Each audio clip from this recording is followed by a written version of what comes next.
There'd be 1,000 crossings working. No forced redundancies. Sit down. Welcome to our podcast, Unpacked, where we unpack our favourite sandwich with a guest and also unpack some of the issues of the day. My name's Stephen Miles. I'm the Queensland Labor leader, and this is Corinne Mulholland, Senator-elect for Queensland. Well, I'm excited about our guest today. The Queensland state budget's coming up, and so we've asked my Shadow Treasury spokesperson to come in. Very give us a timely. chance to talk about what should be in the budget, but also what we expect to see in the budget. Absolutely. And obviously Shannon's such a big advocate for women here in Queensland as well. She's done some incredible work in government, so it'll be fantastic to talk to her today. Okay, so should we get her in? Yes, let's get her in. Okay. Come on in. Hi, how are you? Hello. Hey.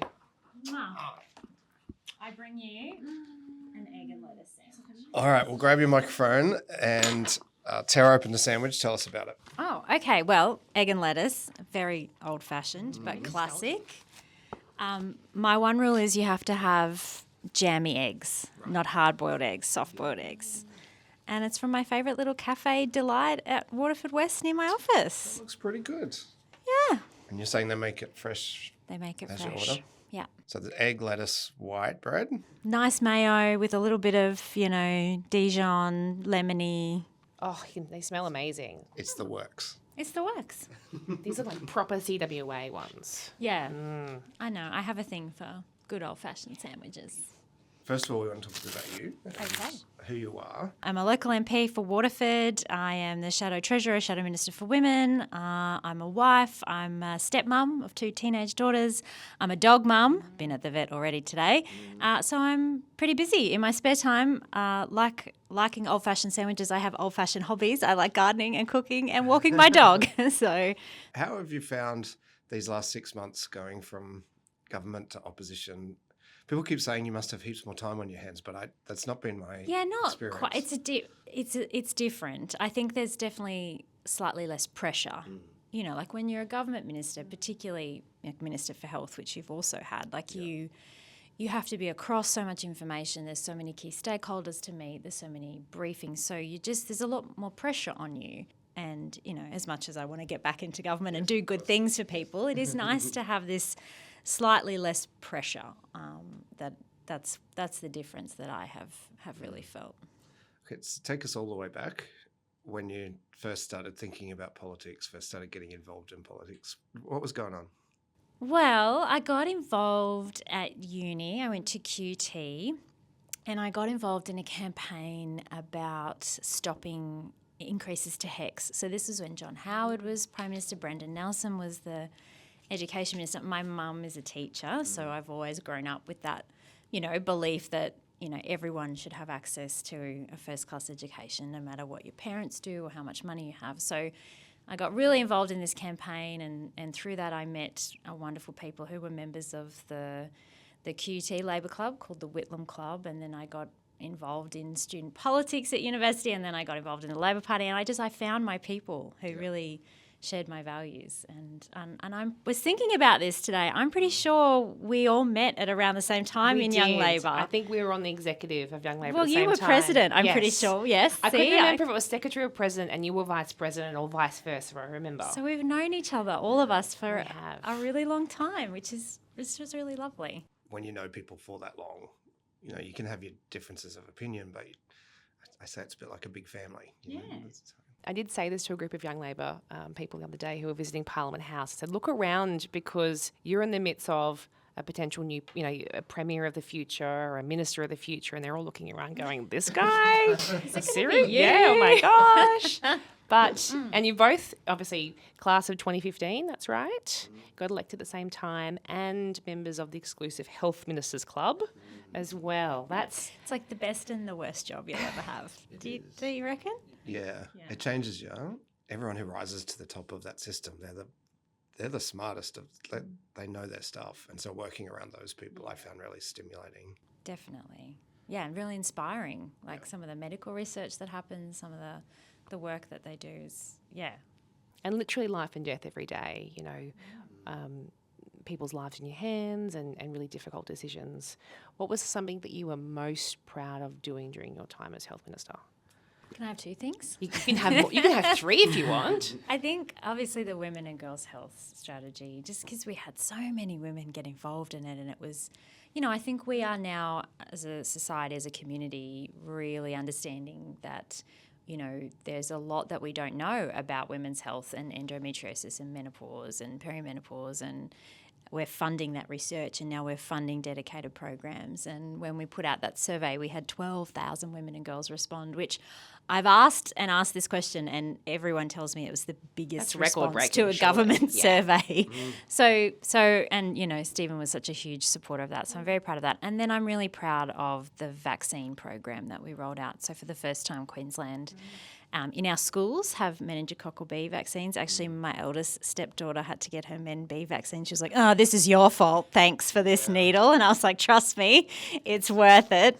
And the RSV vaccine as well. So I just think those public health initiatives are so important. Yeah, especially I've got a little baby, and we got the RSV vaccine when he was born, and even the flu vaccines as well that you guys extended year after year. He's 6-month-old now, and we've had the flu vac as well, and that's just amazing, especially when you're starting kindy and you're going out to the world. Your kids have got that extra level of protection. So from a Queensland parent, thank you. Oh, you're so welcome. And I think the last study I saw was that we'd pretty much eliminated RSV in newborns, which is incredible. Yeah, you think about families who are losing babies to it. I know. And you pretty much put a stop to that. Yeah. One of the first places in the world. Yes, that's right. Incredible. So yes, you get to do amazing things and really good things and make a difference in health, but it's a very stressful gig. And you've been a leading light, particularly for young women in politics as well. You've taken up the arguments in the chamber. You've really held the other side to account. You've been someone that other young women in politics can look to, and you've never taken a backward step. Just talk us through what that's like and what do you want to work on. Oh, well, thank you, and congratulations as well to you've just been elected as a wonderful woman role model in our party, and I think that's it. We take our responsibility to mentor the next generation of women coming through very seriously, and it's really important that young women see women in politics being courageous and making a difference, because we want to see more women, more people from different backgrounds in our parliament, so that the parliament ultimately reflects the community.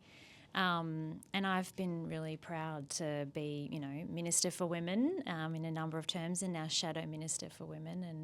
And it's something I'm really passionate about. And, yeah, I always want to see more women getting elected, and I was so pleased to see so many Queensland women get elected in the recent federal election. I just think, the more our parliament resembles the community, the better decisions we're going to make.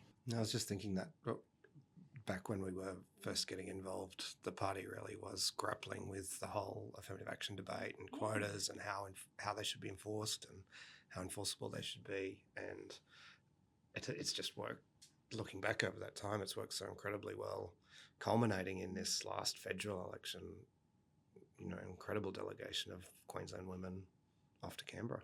Absolutely. I think it was the 90s. The Labor introduced affirmative action, and what it has meant is each decade we see many more women elected, and we haven't seen that on the other side of politics. And I sometimes say structural change leads to cultural change. So sometimes changing the rules that really force party leaders to make sure that we have candidates that represent the community and women has changed the culture.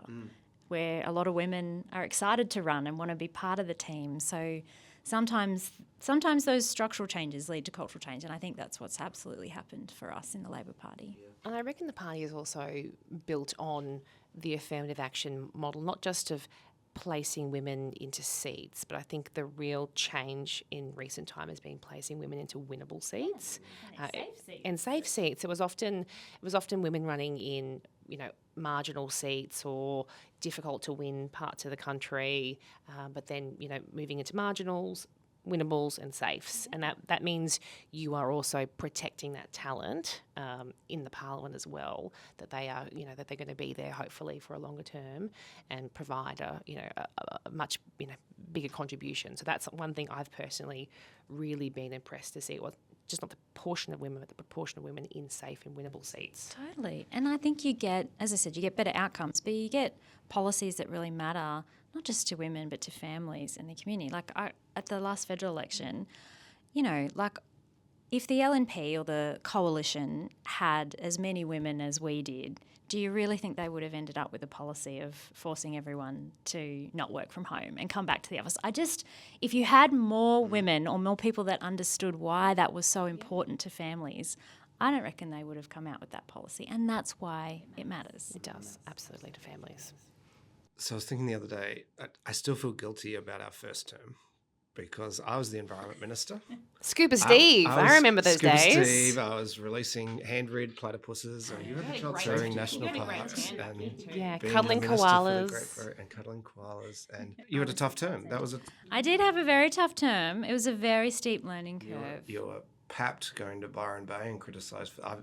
Since then, that's It's happened to happened me. to But I had a shirt on. how do you reflect on that first term in office? It was a really steep learning curve. I think I probably felt really anxious and a bit sick in my tummy every day for most of that 3 years because everything was new, right? So being an MP was a new gig, and that's a tough gig. The parliament was new. Then being a minister was new. I had never worked in state government before. I was learning everything. Thankfully, I had a wonderful team around me.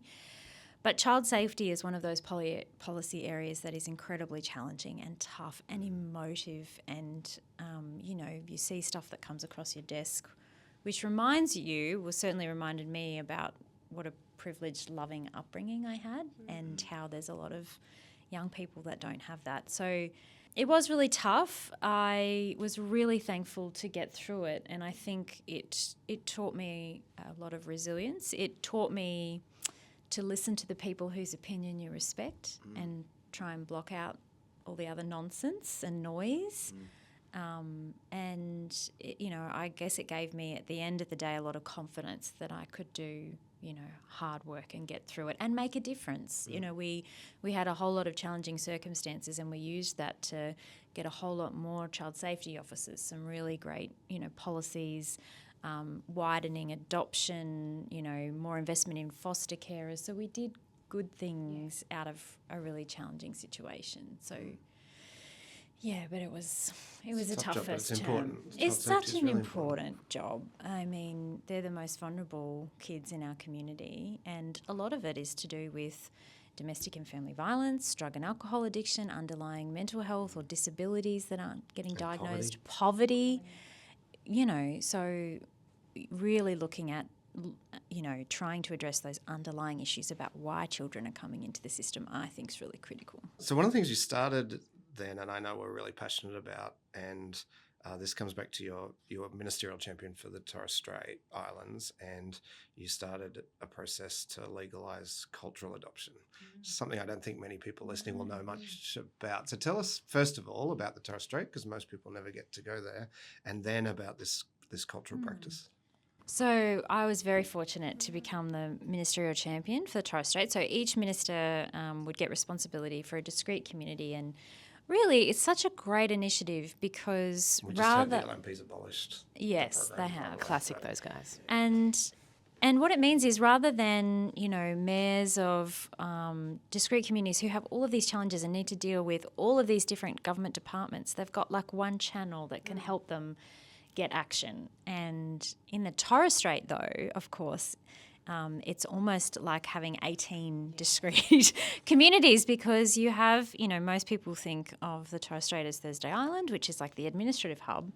But then you have all of these outer islands that have their own culture, different languages and different needs. And until you are there, you don't realise how isolated these communities are. So, from Brisbane, you hop on a flight to Cairns, you then hop on a flight to Horn Island, you then hop on a bus from the Horn Island Airport around to the ferry terminal, and then you hop on a ferry to Thursday Island. And then if you want to go to an outer island, you either hop on a boat or a helicopter or another plane. Yeah, but it is one of the most extraordinary places in the world. They're beautiful culture, so welcoming. If anyone ever gets a chance to go up there, you totally should.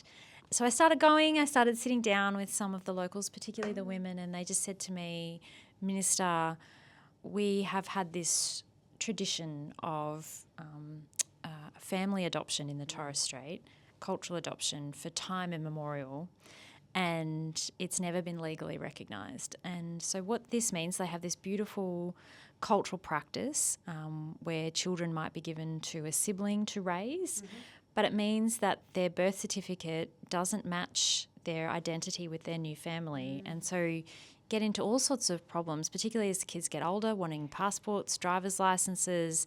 Even if families break up, there's child support payments which become complex. And then at the other end of life, wills and estates become problematic about who inherits land. And of course, Cynthia Louis joined us in the Parliament, the first ever Torres Strait Islander to be elected to any parliament in the world, and an amazing woman. And so for the first time in Queensland's history, traditional LORE law became LAW law, and it's now legally recognised. And it just means so much to the families of the Torres Strait that because they're part of Queensland, and now Queensland law recognises their cultural practice. Great example of the kind of change you can make in these jobs. Just by listening. Just by spending the time in community and listening. Yeah, my community was Pomperau.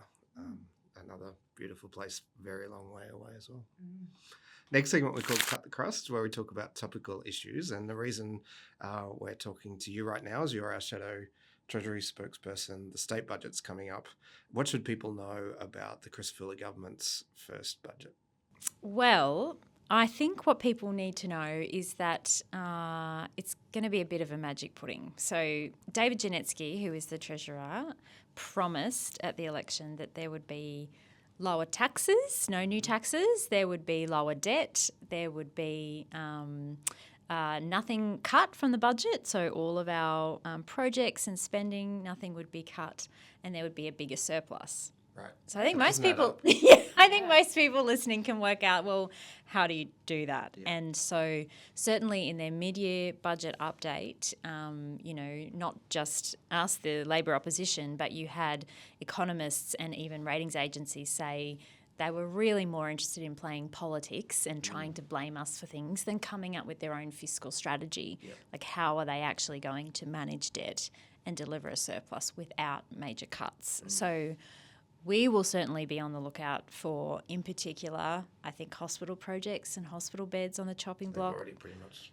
That's right. We've seen a number of programs that they've cut. One that they backflipped on very quickly that we brought to the attention, which was a really important program, sex education in schools, that taught young people about red flags in relationships and consent education, something that I think everyone would agree, kids in grade 5 and 6 probably absolutely do need education on. So I just think it'll be very interesting to see where their priorities lie, what they're going to cut to keep all the promises that they made. And baking in those hospital cuts that we've seen up and down the state already. Yeah, that's right. And we're a growing state.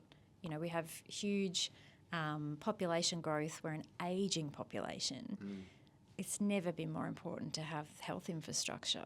And unfortunately, they've put out their so-called rescue plan, but in fact, they're not telling anyone when the beds that we need will be delivered and how much it will cost. That's right. And I know what Queenslanders will be looking for in this budget will be how the government's going to help them with the cost of living, something we really focused on last year. What are we looking for there?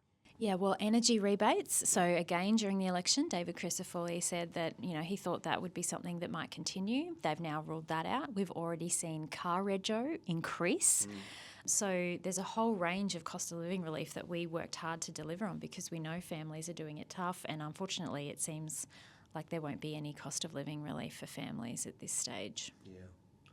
So that's what we're looking for, is more cost of living relief, and we'll be looking really closely to see what they do cut to try to make it all add up. Yeah.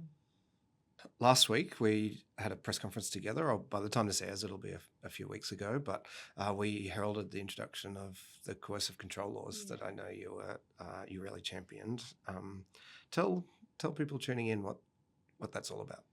Coercive control, which is like a dangerous form of control and oppression that perpetrators use against the victims to instill fear. It's things like controlling where you go, who you see, who you meet with, what you wear, controlling access to money. Can be like using surveillance devices to track your movements. So it may not be physical violence, but it is certainly really damaging control that can be devastating. Coercive control is the single biggest predicting factor in intimate partner homicide. Coercive control was what Hannah Clark was experiencing before her tragic murder, her and her 3 children.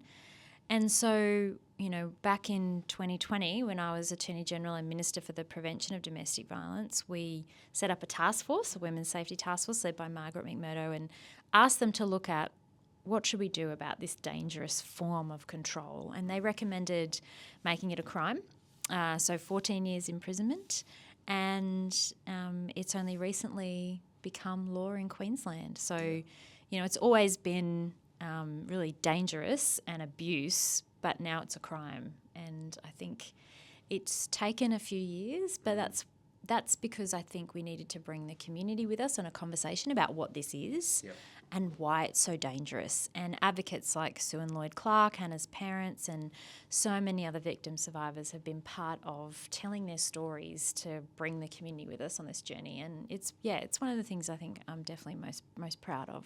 It's a big achievement, and it will help keep women safe. Absolutely. I think women will feel far more confident coming forward to report this behaviour, because you can't prevent what you don't recognise, and now we've recognised this as criminal behaviour. So, yeah. It's pretty disappointing the current government didn't even bother to stand up or do anything about it. It was really strange, given it is such a significant milestone, and given we still, I think, have a job to do to educate the community. Right. I would be using every opportunity to talk about the fact that it is a crime, to talk about what it is. Do you know? I don't know. I did think it was very strange. I just think it's one of those key milestones that governments should use the opportunity, knowing that it would be a newsworthy story, to help educate the community. So it was a bit disappointing. Another front that we've just really started to push on is the good character defence. I know you started this process when you were Attorney General, but this is where people, particularly blokes, use good character references to try to get a reduced sentence and have that considered in court. So talk us through, how you decided this is something you wanted to work on, and then how you settled on the process that you went through with the committee and everything else. Yeah, so again, when I was Attorney General, I was seeing a lot of sentences for rape and sexual assault that seemed very lenient. And I appealed some of them and was successful in appealing some of them. And it's not very often that an Attorney General kind of appeals on a sentence. But I just thought, this doesn't seem right to me.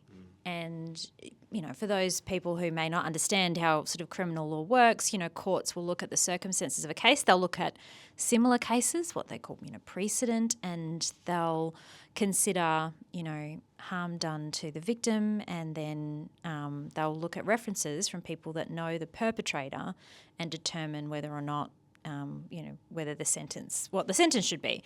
And so I referred the matter. We have a committee in Queensland called the Sentencing Advisory Council, which is made up of, lawyers, former judges, organisations that work with victims, and they did an 18-month deep dive into the sentences in Queensland for rape and sexual assault. So they reviewed 131 cases in the district court in a 12-month period.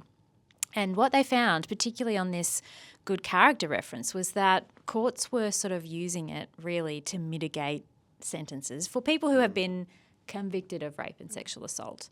And really it shouldn't be used that way. And they recommended that we limit good character reference so it can only really be used to determine whether or not the person's likely to rehabilitate or is at risk of reoffending. So really change the way good character reference is used in those cases, because if you think about a perpetrator, someone convicted of rape or sexual assault, usually those traits like being a leader in the community, being respected and trustworthy are often the same traits that they use to get themselves in a position where they actually can commit these crimes. It's kind of part of the crime. Correct. And that's why it should be treated differently. And that was certainly what the council found. And they also recommended some other changes about higher penalties for perpetrators who commit rape or sexual assault against children. Really sensible reforms that would mean that our courts are meeting community expectations when it comes to sentencing on these crimes.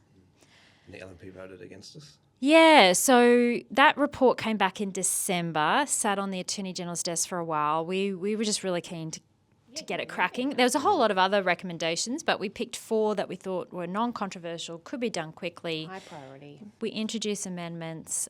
We wanted to get it done quickly. The LNP voted against those amendments, and instead they introduced their own bill with the same 4 issues, and now that's gone off to a committee, and it won't be law until November.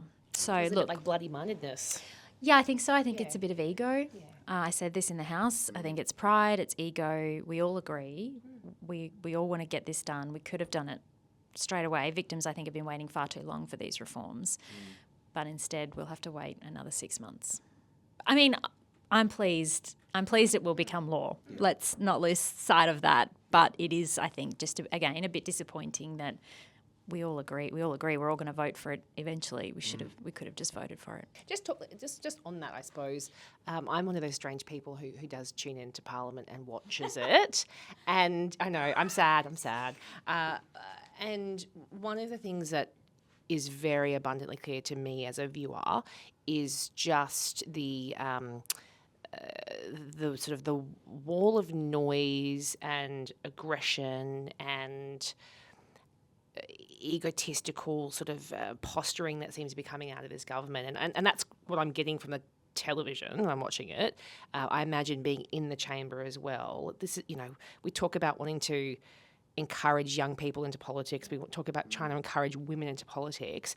Anyone watching that would go, that's an environment I don't want to put myself into. I think that's a really good point. It's something that I've grappled with.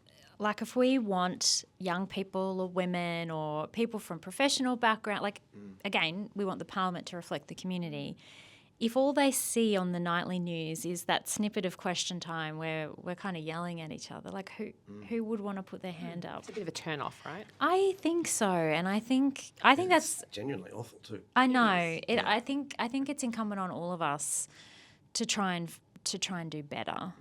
The thing I really loved about the recent federal election is, Albo as Prime Minister stood up in his speech and he said it a number of times, and it's really stuck in my head. He was like, now is not the time to punch down, to aim low. And I think we all have a role in public life to try and elevate the behaviour. And it's hard because in Question Time there's a certain amount of theatre that goes on, and you kind of want your point to make the news because that's really important, but sometimes you have to do that, you kind of have to perform in a certain way. And obviously there's only a 30-second clip that gets played, so it's not in context. And the Parliament doesn't have to be that nasty, I don't think. People can still get their point across. Well, I was really impressed with in New South Wales, Chris Minns and Dominic Perrottet were able to just agree to make the place a bit more civil. And unfortunately, I just don't see a way to do that with David Crisafulli, him and particularly Jared Blay. That they're so wedded to being nasty. But I think it's a shame. At the end of the day, it's a workplace, and we talk about modern workplaces and the standards, and we saw the LNP walk away from some of those reforms as well. Oh, yeah, that made me really mad. Talk about what it's like to be in opposition. Tearing up respect at work. When you see them actually undoing, really great reforms. So this is about sexual harassment protections for all Queensland workers. That breaks your heart. You can deal with most other things, but and we saw Brittany Higgins come out and call them on it, which I thought was really courageous of her because, it's hard, I think, in, your first 6 months as government. I think media and others want to give you the benefit of the doubt, and it can be really hard to, get people to cover issues like sexual harassment laws and why they're important. And, Brittany's story obviously reminds everyone about actually having safe workplaces that prevent sexual harassment is really important. And, it was. I'm really angry about it. we spoke earlier today. You've come up through the party together. You were serving in the ministry together. You've gone through government as ministers together. And I suppose that the elephant in the room is that you've also, gone through a leadership Went for the same job. Yes, Spit it out, which Corinne. which I'm sure it's the elephant in the room. I'm sure lots of people No, have. this is the elephant in the room. There is actually an elephant in the room. It is not unusual that colleagues in any workplace apply for the same job, and But normally it doesn't play out on the front page of the paper or on the true. nightly news, which is what's different here. it doesn't. But other than that, it's actually not that much different. And right. We've been friends for such a long time, and I'm actually I'm really pleased, and I'm proud of how we just didn't let that get in the way of us working together and being mates. And we still catch up, we still share books, share the podcasts that we like listening We to. do, yeah. And I would never begrudge anyone for their ambitions and their aspirations and backing themselves. And so yeah, a lot of people thought that we should have fallen out at that time, but we didn't. No. And it's and I think we're good friends because we share the same values and want to create change for Queensland and for so we both want the same thing. So and I was able to continue as Minister for Health when Steven was Premier, and we did some amazing things. I think it is an interesting space because there aren't, I think, in politics, straight lines, not straight lines into certain roles or government, and, so much of your shadow ministry has served in the government as well. You've got a pretty, talented bunch of people who are sitting on the other side, knowing what it's like to be in government, knowing the role, and you've got a very talented team, which, I can't necessarily say of the other side. So there's a lot of talent. A lot of experience. It's a good problem to have, is to have people who are competitive, talented. So, kudos to you guys. Yeah, was it Lincoln who talked about having a team of rivals? Yes, team of rivals, which is where you take people who may have been in competition with each other and you utilise that competitive strength to get the best outcome. And that was how he put his first cabinet together, was people who had run against each other and then had a common purpose. Yeah. It's common in, I often think of a sporting analogy as well. A lot of sporting teams, they're rivals, they're competing for the same spots in an origin team or a selection team. But for their own interests too, to achieve what they want to together, they have to work together and play as a team. And so politics is a bit like that. That's right. And genuinely so pleased for Steven, on a personal level, knowing each other in Young Labor, Did you ever think this guy was going to be the Premier in Young Labor? No, but I wasn't the one. But I was no. That's You're not looking what I around meant. at Young That's Labor not drinks and you're like, what this I meant. guy, he's got it. And to see you do stuff that you've always wanted to do, like 50-cent fairs, genuinely so pleased for him. And same what Shannon was able to do in women, in healthcare. Very impressive. Attorney General. Yeah. So we're good. Yeah, that's good. You That's guys right. are good. That's excellent. So we all want to know. The last thing we're doing on this podcast, Shannon, is we read out some quotes from notable folk, and your job is to guess who they are and then have a reflection on what they think. And I'll get Corinne to read the first one because it's a cracker. All right. First quote. I cannot support any modernisation, if that is what people call it, of abortion laws in Queensland. We have been talking about him today. Jared? That's what he said. Shame. He also said he described abortion as a cop-out, a weak, what was it? Yeah. He was talking about his own personal experience, and but so many of them share those views. And the fact that we now have a parliament that is gagged from talking about abortion, and some people might go, well, at least you won't go backwards. But the thing is, particularly, having been health minister, there are so many advancements that happen in medical technology and healthcare, training. When I was health minister, we passed amendments to allow nurses and midwives to prescribe MS2 step, which is a abortion drug, which means women in rural and regional Queensland can get easier access to termination of pregnancy. It is a health care issue. And if we get other health practitioners that can prescribe these drugs or find it, other ways to make it easier and more accessible for women, the Queensland Parliament can't do that under this premier. So It's really one of our big achievements we didn't touch on earlier was the termination. In fact, I've got a copy of the bill there on the shelf, but it was a big deal. How many Labor conferences did we go to time and time Decades. again? Moving motions, urging Labor governments to legalise abortion. Then we got to do it. There's a photo somewhere of you and I hugging after the vote. That's why you do these jobs, right? What's really struck me about the US at the moment is, as progressives, we often feel like progress is inevitable and it's going to keep going in the right direction. And that's the story of the woman who's on life support because the law won't allow her family to turn off life support because until her unborn baby is born. That's happening right now in the US. It's frightening. And you're right. I think we always think we're going to keep moving forward. And it's also strange for progressives to just want to fight for the status quo, right? Because we're always wanting to make positive change. And so we find ourselves in a, interesting situation. And I just think the LNP in Queensland is dominated by the Christian right, more and more so. And we're going to keep seeing elements of that party that want to, deny women healthcare, and it's frightening. I've remembered what Jared said. He said abortion was taking the easy way out. That's right.